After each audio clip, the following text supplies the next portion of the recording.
નમસ્તે વિદ્યાર્થી મિત્રો. ધોરણ 8 પ્રકરણ 6 વર્ગ અને વર્ગમૂળ. સૌપ્રથમ આપણે આ ચેપ્ટરની પ્રસ્તાવના સમજી લઈએ. તો સૌથી પહેલાં વર્ગ એટલે શું? તો તમે સ્ક્રીન પર જોઈ શકો છો વર્ગ એટલે શું તે સમજાવવામાં આવ્યું છે. વર્ગ એટલે કે આપેલી સંખ્યાને એ જ સંખ્યા વડે ગુણવાથી મળતી સંખ્યાને આપેલી સંખ્યાનો વર્ગ કહે છે. એટલે કે તમે કોઈ એક સંખ્યા લઈ લો, ધારો કે 1 લીધી છે, તો અહીં તમે જોઈ શકો છો 1 ગુણ્યા 1, એટલે 1 ને 1 વડે જ ગુણવામાં આવે તો એને વંચાય શું? તો 1 ની માથે 2 ઘાત છે એટલે 1નો વર્ગ વંચાય છે અને 1 એકુ 1 એનો જવાબ આવે છે. એવી જ રીતે બીજી સંખ્યા આપણે લઈ લઈએ 2 ગુણ્યા 2, એટલે 2 ને 2 વડે જ ગુણવાના છે એના એ જ સંખ્યા વડે, એટલે એને વંચાય શું? 2નો વર્ગ, અને 2 ગુણ્યા 2 એટલે 4 થશે. તેવી રીતે 3નો વર્ગ 9 થશે, 4નો વર્ગ ચોકે ચોકે 16 થશે. તો વિદ્યાર્થી મિત્રો, કોઈ પણ સંખ્યા આપેલી હોય એની એ જ સંખ્યા વડે ગુણવાથી જે જવાબ મળે તેને આપેલી સંખ્યાનો વર્ગ કહેવામાં આવે છે. હજી એક ઉદાહરણ લઈ લઈએ. માની લો કે 10, તો 10 ને 10 વડે ગુણીએ તો 10નો વર્ગ મળી જશે. 10નો વર્ગ આપણે 10 ની માથે 2 ઘાત એ રીતે લખીએ છીએ. તો 10 ગુણ્યા 10 એટલે 100, એટલે 10નો વર્ગ કેટલો થશે? 100. તો તમે અહીંયા જોઈ શકો છો વર્ગ થયા બાદની સંખ્યાઓ છે 1, 4, 9, 16, પછી 25 આવશે, પછી 36 આવશે, પછી 49 આવશે. આ બધી સંખ્યાઓને પૂર્ણ વર્ગ સંખ્યાઓ કહેવામાં આવે છે. વિદ્યાર્થી મિત્રો, આપણે 1 થી 20 સુધીના વર્ગ લઈ લઈએ. તો સૌ પ્રથમ 1નો વર્ગ 1, 1 ગુણ્યા 1 એટલે 1, 2નો વર્ગ 2 ગુણ્યા 2 એટલે 4, 3નો વર્ગ 3 ગુણ્યા 3 એટલે 9, 4નો વર્ગ 4 ગુણ્યા 4 એટલે 16, 5નો વર્ગ 5 ગુણ્યા 5 એટલે 25, 6નો વર્ગ 6 ગુણ્યા 6 એટલે 36, 7નો વર્ગ 7 ગુણ્યા 7 એટલે 49, 8નો વર્ગ 8 ગુણ્યા 8 એટલે 64, 9નો વર્ગ 9 ગુણ્યા 9 એટલે 81, 10નો વર્ગ 10 ગુણ્યા 10 બરાબર 100. તો આપણે અહીંયા 1 થી 10 સુધીના વર્ગ લીધા છે. હવે 20 સુધી જોઈએ તો 10 સુધી તો જોયું, પછી 11નો વર્ગ તમને આપેલો છે અહીંયા 121 થશે. 11 ગુણ્યા 11 121. એવી રીતે 12 ગુણ્યા 12 144, 13 ગુણ્યા 13 169, 14 ગુણ્યા 14 196, 15નો વર્ગ 225, 16નો વર્ગ 256, 17નો વર્ગ 289, 18નો વર્ગ 324, 19નો વર્ગ 361 અને 20નો વર્ગ 400. વિદ્યાર્થી મિત્રો, તમારે 1 થી 20 સુધીના વર્ગ પાકા કરવાના રહેશે, જેથી તમને આ ચેપ્ટરમાં વાંધો આવે નહીં. હવે તમારે વર્ગ કર્યા બાદ સંખ્યા છે તેમાં એકમનો અંક જોવાનો છે. તો તમે એકમનો અંક આપણે જોતા જઈએ. તો 1નો વર્ગ 1, એકમનો અંક 1, 2નો વર્ગ 4 તો એકમનો અંક 4, 3નો વર્ગ 9 તો એકમનો અંક 9, 4નો વર્ગ 16 એમાં એકમનો અંક 6 છે, 5નો વર્ગ 25 એમાં એકમનો અંક 5 છે, 6નો વર્ગ 36 એમાં એકમનો અંક 6 છે, અને 7નો વર્ગ 49 એમાં એકમનો અંક 9 છે. તેવી જ રીતે 11નો વર્ગ લખીએ તો 121 એમાં એકમનો અંક 1 છે. તો તમે જોઈ શકો છો એકમનો અંક વર્ગ કર્યા બાદ વર્ગ સંખ્યામાં 1, 4, 5, 6 અને 9 જ આવે છે. એ સિવાયની કોઈ સંખ્યા આવતી નથી. તો આ પરથી એક અનુમાન નહીં પણ ચોક્કસપણે કહી શકાય કે જે સંખ્યાનો વર્ગ કરીએ કોઈ પણ સંખ્યાનો, તો એનો એકમનો અંક હંમેશા 1, 4, 5, 6 અને 9 જ આવશે. તો પૂર્ણ વર્ગ સંખ્યા તો જ કહેવાય કે જેની એકમનો અંક છે 1, 4, 5, 6, 9 અને 0 હોઈ શકે. 0 પણ હોય, કારણ કે 10નો વર્ગ તમે જોઈ શકો છો અહીંયા 0 થાય છે. 10નો વર્ગ 0, 20નો વર્ગ 400, 50નો વર્ગ 2500. તો 1, 4, 5, 6, 9 અને 0 હોય તે જ સંખ્યા પૂર્ણ વર્ગ કહેવાશે. એ સિવાયની સંખ્યા પૂર્ણ વર્ગ કહેવાશે નહીં. તો કોષ્ટકના આધારે જાણી શકાય છે વર્ગ સંખ્યાનો એકમનો અંક 1 છે અને એકમનો અંક 1 કે 9 હોય તો તમે જુઓ તો 1 છે તેનો વર્ગ 1 છે, બરાબર. 81 છે એ 9નો વર્ગ છે તો તેમાં એકમનો અંક 1 છે. 11નો વર્ગ 121 છે તો તમે આની પરથી એક અનુમાન બાંધી શકો છો કે જે સંખ્યામાં એકમનો અંક 1, 9 હોય તેની વર્ગ સંખ્યામાં એકમનો અંક હંમેશા 1 જ આવે છે. તમે જુઓ બધામાં 1 જ આવે છે. તો આ રીતે એક આપણે અનુમાન નહીં પણ ચોક્કસપણે કહી શકીએ કે કોષ્ટકના આધારે શું કહી શકાય કે જે વર્ગ સંખ્યાનો એકમનો અંક 1 છે તે સંખ્યાઓના એકમનો અંક 1 કે 9 હોય છે. આનું ઊંધું પણ તમે કહી શકો. ઊંધું કેવું હોય તો એમ કહેવાય કે જે કોઈ સંખ્યાનો એકમનો અંક 1 અથવા 9 હોય તેનો વર્ગ કરતાં મળતી સંખ્યાનો એકમનો અંક 1 જ થાય. ચાલો હવે વર્ગ સંખ્યાનો એકમનો અંક 6 છે. તો અહીંયા તમે જુઓ 6 બધે આપેલા છે, 16 છે, 36 છે, 196 છે, 256 છે. 4નો વર્ગ 16 થાય, 6નો વર્ગ 36 થાય, 14નો વર્ગ 196, 16નો વર્ગ 256. તો 6 માટે શું થાય કે ભાઈ જે સંખ્યાનો એકમનો અંક 4 હોય એની વર્ગ સંખ્યાનો એકમનો અંક 6 આવશે, અને 6 માટે તો 6 આવશે જ તે. એટલે 4 અને 6 હોય તો એના માટે 6 આવશે. એટલે આના પરથી તારણ શું નીકળે કે કોઈ સંખ્યાનો એકમનો અંક 4 અથવા 6 હોય તો તેનો વર્ગ કરતાં મળતી સંખ્યાનો એકમનો અંક 6 જ મળે. બરાબર. હવે આપણે વર્ગ સંખ્યા 4 લઈ લઈએ. તો જેમાં વર્ગ સંખ્યામાં 4 આવતા હોય એના માટે શું નિયમ પડે? તો એના માટે સંખ્યા કઈ મળે છે? 2. એકમનો અંક 2 મળે છે, 8 મળે છે, 2 મળે છે, 8 મળે છે.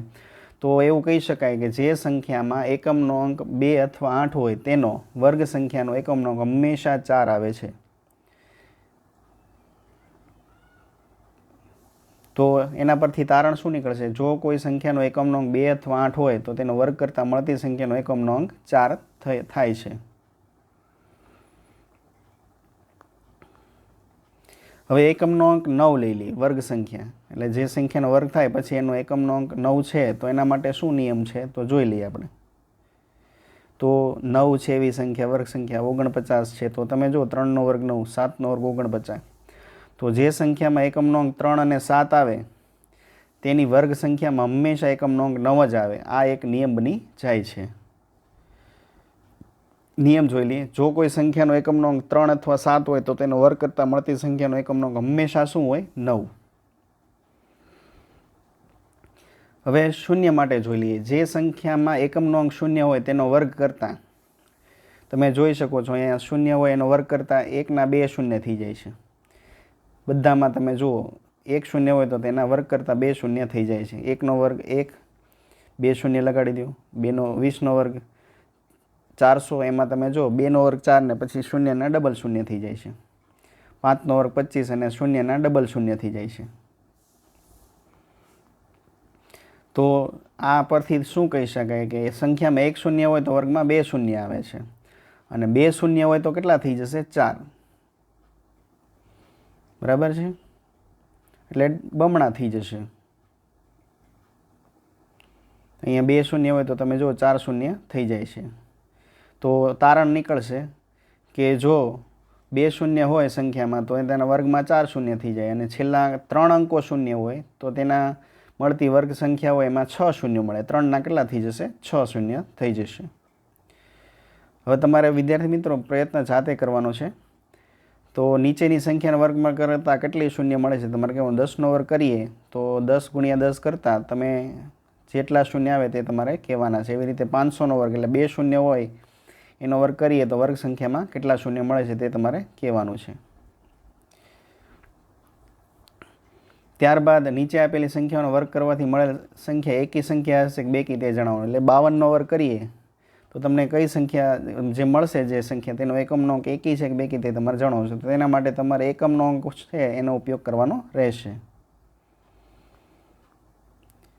તો વિદ્યાર્થી મિત્રો આટલી સમજૂતી મેળવ્યા બાદ હવે આપણે સ્વાધ્યાય 6.1 સમજીએ. સ્વાધ્યાય 6.1 સમજતા પહેલાં એટલી માહિતી જરૂર આપીશ કે તમને 1 થી 20 સુધીના વર્ગ પાકા કરવા પડશે, અને 1 થી 20 સુધીના વર્ગ તમને આવડવા જોઈએ. હવે સ્વાધ્યાય 6.1માં દાખલા નંબર 1, નીચે આપેલી સંખ્યાઓનો વર્ગ કરવાથી એકમનો અંક શું મળશે તે તમારે કહેવાનો છે. એટલે કોઈ એક સંખ્યા હોય, બરાબર, એનો વર્ગ કરીએ તો એનો એક વર્ગ કરવાથી એકમનો અંક શું મળે તે તમારે કહેવાનો છે. પહેલી સંખ્યા છે 81. તો 81માં એકમનો અંક કેટલો છે? 1. બરાબર. હવે 1નો વર્ગ શું થશે? 1 × 1 એટલે 1. એટલે 81નો વર્ગ કરતાં એકમનો અંક શું મળે છે? 1 મળે છે. આ તો સરળ છે. ત્યારબાદ 272. 272માં તમે જો એકમનો અંક કેટલા છે? 2 છે. હવે 2નો વર્ગ એટલે 2 × 2 બરાબર 4. તો 272નો સંખ્યાનો એકમનો અંક શું થશે? સંખ્યાનો વર્ગ કરીએ તો એકમનો અંક શું મળશે? 4 મળશે. આપણે અગાઉ નિયમ જોયા ત્યારે એ મુજબ કોઈ પણ સંખ્યાનો એકમનો અંક 2 હોય તો તેનો વર્ગ કરતાં એકમનો અંક સંખ્યા મળે તેનો એકમનો અંક 4 મળે છે. ત્યારબાદ 799, એમાં એકમનો અંક 9 છે. ને 9નો વર્ગ 90 ને 81 એટલે એકમનો અંક શું મળશે? 1 મળશે. ત્યારબાદ 3853 એમાં 3 છે એકમનો અંક, 3નો વર્ગ 9 છે એટલે 9 મળશે. 1234 એમાં એકમનો અંક 4 છે, 4નો વર્ગ 16, ચોકે 16 એટલે 6 મળશે. 7નો વર્ગ 49 એટલે 9, 8નો વર્ગ 64 એટલે 4. 0 1 છે એના 2 0 થઈ જશે, બરાબર, વર્ગ કરીએ એટલે. તો એકમનો અંક શું થઈ જશે? 0 જ મળશે આપણને. 0માં હંમેશા 0 જ મળે છે. ત્યારબાદ 12796 તેમાં એકમનો અંક 6 છે, 6 એટલે 6 મળશે એકમનો અંક. ત્યારબાદ 55555 5 છે એકમનો અંક, તેનો એકમનો અંક વર્ગ કરતાં 25 એટલે હંમેશા 5માં તમે જો 5 જ મળે છે, બરાબર. તો આ તો પહેલો દાખલો. બીજો દાખલો, નીચેની સંખ્યાઓ સ્પષ્ટ છે કે તે પૂર્ણાંક સંખ્યાઓ નથી, કારણ સાથે જણાવવાનું છે. વિદ્યાર્થી મિત્રો, આપણે અગાઉ જોયું તે પ્રમાણે પૂર્ણવર્ગ સંખ્યામાં એકમનો અંક હંમેશા 0, 1, 4, 5, 6 અને 9માંથી જ હોય. જો આ સિવાયના અંકો ન હોય એકમનો અંક તરીકે તો તે પૂર્ણવર્ગ કહેવાય નહીં. એટલે કે એકમનો અંક જેનો 2 આવતો હોય, 3 આવતો હોય, 7 આવતો હોય એ આપણે પૂર્ણાંક લઈશું નહીં. તો સૌથી પહેલી સંખ્યા જુઓ, તમને આપેલી છે 1057. એમાં એકમનો અંક શું છે? તો કે 7 આપેલો છે. એકમનો અંક એટલે તમે સૌ જાણો છો કે આપેલી સંખ્યા હોય તેની જમણી બાજુથી પહેલો અંક, બરાબર. તો 7 છે એ 0, 1, 4, 5, 6, 9 નથી, એટલે કહેવાય કે પૂર્ણ વર્ગ નથી. તો તમારે હવે છેલ્લો અંક એટલે કે એકમનો અંક જ ચેક કરવાનો રહેશે. 23453 એમાં એકમનો અંક 3 છે, જે 1, 4, 5, 6 કે 9 નથી, તે પૂર્ણ વર્ગ નથી. પછી છે 7928, એકમનો અંક 8 છે, તે પણ 0, 1, 4, 5, 6, 9 નથી, એટલે પૂર્ણ વર્ગ નથી. ત્યારબાદ 2 આવે છે એકમનો અંક, તો 2 પણ 0, 1, 4, 5, 6, 9માંથી નથી, એટલે પૂર્ણ વર્ગ નથી. હવે આપણે જોવું પડશે 64000. એમાં તમે જોઈ શકો છો એકમનો અંક 0 છે. 0 હોય તો પૂર્ણ વર્ગ કહી શકાય, પરંતુ આપણે અગાઉ જોયું તે પ્રમાણે 0 અહીંયા કેટલા છે? 3 છે, જેની સંખ્યા કેવી છે? એકી છે, બરાબર. તો પૂર્ણ વર્ગ સંખ્યા માટે શૂન્યની સંખ્યા કેવી હોવી જોઈએ? બેકી, એટલે કે 2 હોવા જોઈએ, 0, 4 હોવા જોઈએ, 6 હોવા જોઈએ, પરંતુ અહીં 3 છે જુઓ, એટલા માટે પૂર્ણ વર્ગ નથી, બરાબર છે. ત્યારબાદ 89722, એમાં એકમનો અંક 2 છે, તો 0, 1, 4, 5, 6, 9 નથી, એટલે પૂર્ણ વર્ગ નથી. ત્યારબાદ 3 શૂન્ય આવે છે, જે એકી છે, પરંતુ કેવા હોવા જોઈએ? બેકી હોવા જોઈએ, જેથી તે પૂર્ણ વર્ગ નથી. ત્યારબાદ 1 શૂન્ય આવે છે, એક જ શૂન્ય છે, તો એ શૂન્ય છે એની સંખ્યા એકી છે, જે બેકી હોવી જોઈએ, જેથી પૂર્ણ વર્ગ કહી શકાય નહીં. દાખલા નંબર 3, નીચે આપેલી સંખ્યાઓમાંથી કઈ સંખ્યાઓનો વર્ગ કરતાં મળતી સંખ્યા એકી સંખ્યા હશે તે તમારે કહેવાનું છે. તો એના માટેની હિંટ એવી છે વિદ્યાર્થી મિત્રો કે એકી સંખ્યાનો વર્ગ હંમેશા એકી થાય અને બેકી સંખ્યાનો વર્ગ હંમેશા બેકી થાય. તો જોઈએ આપણે સંખ્યા. પહેલી સંખ્યા જુઓ 431 આપેલી છે. 431માં તમે જુઓ એનો એકી સંખ્યા છે, કારણ કે એકમનો અંક 1 છે એટલે એકી સંખ્યા. એકમનો અંક 1, 3, 5, 7, 9 હોય, બરાબર. 1 હોય, 3 હોય, 5 હોય, 7 હોય, 9 હોય, તો તે સંખ્યા છે એકી સંખ્યા કહેવાય છે. અને એનો વર્ગ કરતાં તમે જુઓ એકી સંખ્યા જ મળે છે, એટલે આ એકી સંખ્યા છે. ત્યારબાદ 2826 એ કેવી સંખ્યા છે? બેકી, કારણ કે તમે એકમનો અંક જુઓ 6 છે, તો એકમનો અંક 2, 4, 6, 8, 9, 2, 4, 6, 8 અને 0 હોય તો તે બેકી સંખ્યા કહેવાય. તો બેકી સંખ્યાનો વર્ગ બેકી સંખ્યા થાય, તેથી તે એકી સંખ્યા નથી.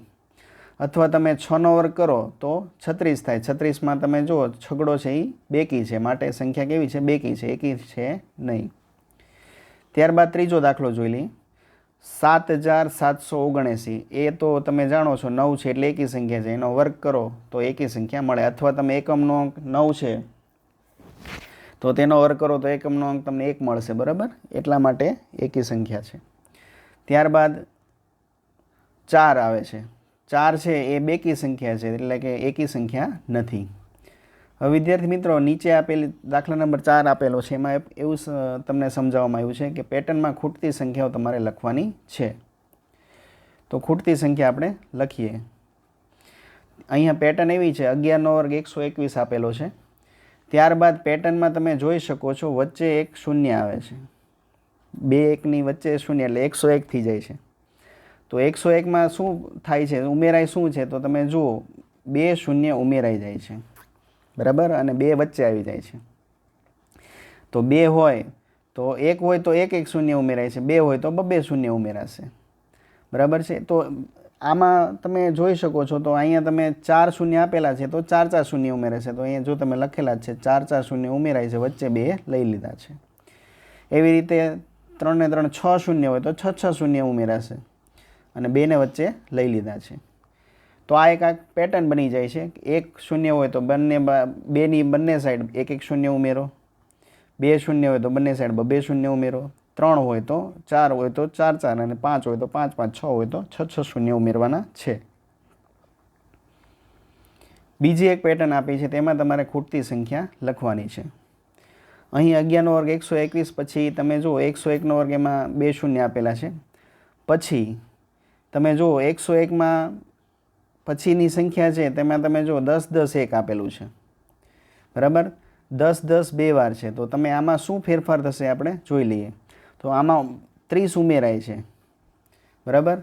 તો વચ્ચે તમે જો 30 આવી જાય છે, બંને બાજુ 10 20 અને અહીંયા 201 થઈ જાય છે, બરાબર. તો તમે પેટર્ન જુઓ તો પેટર્નમાં શું ફેરફાર શું થયો તે આપણે જોઈ લઈએ. તો આમાં 2 સંખ્યા છે ઉમેરાણી છે, 201 એમને રહ્યા છે, બરાબર. 20 અને 30 ઉમેરાણા છે. તો હવે પછીની સંખ્યા છે, બરાબર, એમાં તમે જુઓ તો 20 30 અને 40 ઉમેરાશે. તો તમે જોઈ જુઓ, અહીંયા તમને આપેલું છે એ પ્રમાણે. હવે પછીની સંખ્યા છે એમાં જો 10 10 10 2 વખત હતા એટલે 3 વખત થઈ ગયા છે.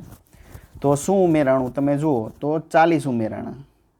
અને 30 જે સંખ્યા આવે છે એ ડબલ વાર એટલે કે રિપીટ થશે, કારણ કે 20 પણ ડબલ વાર થાય છે અને છેલ્લે 1 વધે છે. એવી રીતે હવે 10 10 10 4 વખત. તો તમે જોઈ શકો છો એના માટે શું થશે, તો કે 20 30 40 પછી 50 આવે છે અને 40 પાછા રિપીટ, 30 રિપીટ અને 20 રિપીટ થશે. તો આ પેટર્ન પ્રમાણે તમારે સંખ્યાઓ લખવાની રહે છે. દાખલા નંબર 6, નીચેની રીત મુજબ ખૂટતી સંખ્યાઓ લખો.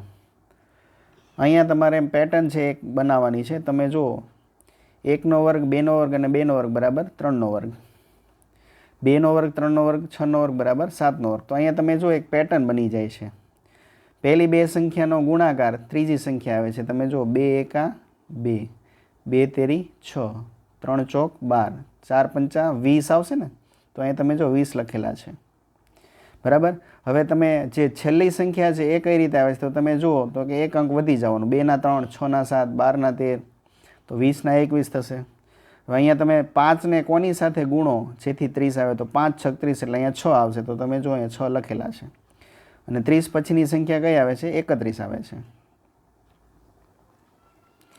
હવે એવી રીતે તમે જુઓ તો 6 અને 7 એનો ગુણાકાર સીધો કરવાનો, કારણ કે 5 6 30 ઉપર કર્યા, 6 7 કેટલા થશે 42. તો અહીં 42 લખેલા છે. 42 પછીની સંખ્યા અહીંયા લખવાની 43, તો અહીંયા 43 લખેલા છે. તો આ રીતે તમે પેટર્ન છે એ પૂર્ણ કરી શકો છો. દાખલા નંબર 7, સરવાળાની ક્રિયા વિના સરવાળો મેળવો. અહીં તમને 1 + 3 + 5 + 7 + 9 આપેલા છે, એટલે કે પ્રથમ 5 એકી સંખ્યાઓ છે.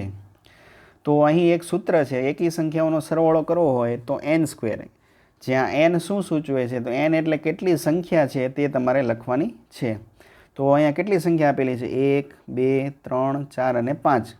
એટલે હવે આપણે અહીંયા n બરાબર 5 લઈએ તો તમને સીધો જ જવાબ મળી જશે. તો n² બરાબર આપણે શું લીધું, 5નો વર્ગ, n બરાબર 5, કારણ કે 5 એકી સંખ્યા તમને આપેલી છે. તો 5નો વર્ગ શું થશે, 25. તો વિદ્યાર્થી મિત્રો, તમને આની જગ્યાએ આવી રીતે આપેલું 1 + 3 + 5 + 7 + 9 + 11 આપેલું હોય, એનો સરવાળો પૂછ્યો હોય તો તમારે એકી સંખ્યા ગણવાની 1 2 3 4 5 અને 6. તો અહીંયા તમારે હવે શું લખવાનું, 6નો વર્ગ. તો 6નો વર્ગ શું થશે, 36. તો એ રીતે જવાબ આવશે. પરંતુ આ સૂત્ર માત્ર એકી સંખ્યાઓ માટે જ વાપરવાનું રહે છે. ત્યારબાદ નીચેનો દાખલો જોઈએ. અહીં પ્રથમ 10 ક્રમિક એકી સંખ્યાઓ, એટલે હવે તમને ખ્યાલ આવી ગયો છે ક્રમિક પણ હોવી જરૂરી છે. સંખ્યા ક્રમિક હોય તો જ તમે આ સૂત્રનો ઉપયોગ કરી શકો. તો તમે જો 10 સંખ્યા છે 1 2 3 4 5 6 7 8 9 અને 10.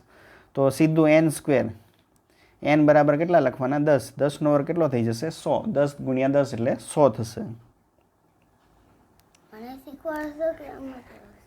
હવે 1 + 3 + 5 + 7 + 9 એટલે કે 12 ક્રમિક સંખ્યાઓ આપેલી છે. તો n સ્ક્વેર બરાબર n બરાબર 12 લઈ લઈશું. તો 12 એટલે 12નો વર્ગ, 12 ગુણ્યા 12 એટલે 144. તમને આ પ્રકરણની શરૂઆતમાં જ કીધું હતું કે તમને વર્ગ આવડવા જોઈશે. 1 થી 20 સુધીના વર્ગ તમારે પાકા કરવાના છે, જેથી તમે 12નો વર્ગ છે સીધો 144 લખી શકો છો. દાખલા નંબર 8. 49ને 7 એકી સંખ્યાઓના સરવાળા તરીકે દર્શાવો. તો 49 છે એને 7 એકી સંખ્યાઓ, ક્રમિક એકી સંખ્યાઓના સરવાળા તરીકે દર્શાવવાની છે. બરાબર. તો 49 છે એ કોનો વર્ગ છે? તો કે 7નો વર્ગ છે. તો તમારે પ્રથમ 7 એકી સંખ્યાઓ લખવાની રહેશે. પ્રથમ 7 એટલે 1 + 3 + 5 + 7 + 9 + 11 + 13. તમે જુઓ 7 એકી સંખ્યા છે 1 2 3 4 5 6 અને 7. તમે આનો સરવાળો કરશો તો 49 આવી જશે. ત્યારબાદ 121ને 11 એકી સંખ્યાઓના સરવાળા તરીકે દર્શાવો એવું તમને કહેવામાં આવ્યું છે. તો 121 છે એ કોનો વર્ગ છે? તો કે 11નો વર્ગ છે. તો તમારે પ્રથમ 11 એકી સંખ્યાઓ લખવાની છે. બરાબર, પણ ક્રમિક 1 3 5 7 9 11 13 15 17 19 અને 21. આ તમામ સંખ્યાઓ છે તેનો સરવાળો કરીએ તો આપણને 121 મળે છે. પરંતુ સંખ્યાઓ ક્રમિક હોવી જોઈએ અને એકી હોવી જરૂરી છે. ત્યારબાદ દાખલા નંબર 9. દાખલા નંબર 9માં સંખ્યા સૂચના આપેલી છે. નીચે આપેલી સંખ્યાઓનો વર્ગો વચ્ચે કેટલી સંખ્યાઓ આવશે તે જણાવો. તો સંખ્યાઓ તમે જુઓ n અને n+1 હોય. બરાબર, એટલે કે n સ્ક્વેર અને n+1 સ્ક્વેર કરીએ એટલે કે બંનેનો વર્ગ લઈએ. તો સૂત્ર અહીંયા તમે વાપરવાનું છે 2n. આ સૂત્ર ખાસ યાદ રાખવાનું છે તમારે. તો 12 અને 13 વચ્ચે 12નો વર્ગ અને 13નો વર્ગ, 12નો વર્ગ 144 અને 13નો વર્ગ 169. બંને વચ્ચે કેટલી સંખ્યાઓ આવશે તે આપણે ગણવાની છે. તો તેના માટેનું સૂત્ર ડાયરેક્ટ 2n. બરાબર છે. તો 2n એટલે તમે ખબર છે n એટલે 12 અને n+1 એટલે 13. તો આપણે n બરાબર 12 લેવાના છે. તો 2n 2 ગુણ્યા 12, 2 ગુણ્યા 12 બરાબર 24. તેથી 24 સંખ્યાઓ આવશે. આ સંખ્યાઓ કઈ હશે તે પણ તમે ખ્યાલ હશે. તો 144 અને 169 વચ્ચે 24 સંખ્યાઓ હોય. બરાબર, કઈ કઈ હશે? તો કે 145 હશે, 146 હશે, 147 હશે. આવી રીતે આગળ વધશે અને 169 પહેલાં કઈ છેલ્લી આવશે? 168 આવશે. તમે આ સંખ્યાઓ ગણશો તો તેનો જવાબ આવશે 24. ત્યારબાદ 25 અને 26નો વર્ગ એટલે કે 25નો વર્ગ 625 અને 26નો વર્ગ 676. તો તેની વચ્ચે કેટલી સંખ્યાઓ આવશે તે તમારે કહેવાનું છે. તો આપણે અહીંયા n બરાબર 25 અને n+1 બરાબર 26. તો n બરાબર 25 લઈએ અને તેને સૂત્રમાં મૂકીએ 2nમાં. 2 ગુણ્યા n એટલે 25. 25 દુ 50 એટલે કે તમને 50 સંખ્યાઓ મળશે. ત્યારબાદ છેલ્લો દાખલો 99 અને 100. તો અહીંયા n બરાબર 99, n+1 બરાબર 100. તો 99નો વર્ગ અને 100નો વર્ગ વચ્ચે સંખ્યાઓ કેટલી આવશે? તો સૂત્ર છે 2n. n બરાબર 99 લઈએ, 99 ગુણ્યા 2 કરીએ. તો 99 ગુણ્યા 2 કરીએ તો જવાબ આવશે 198.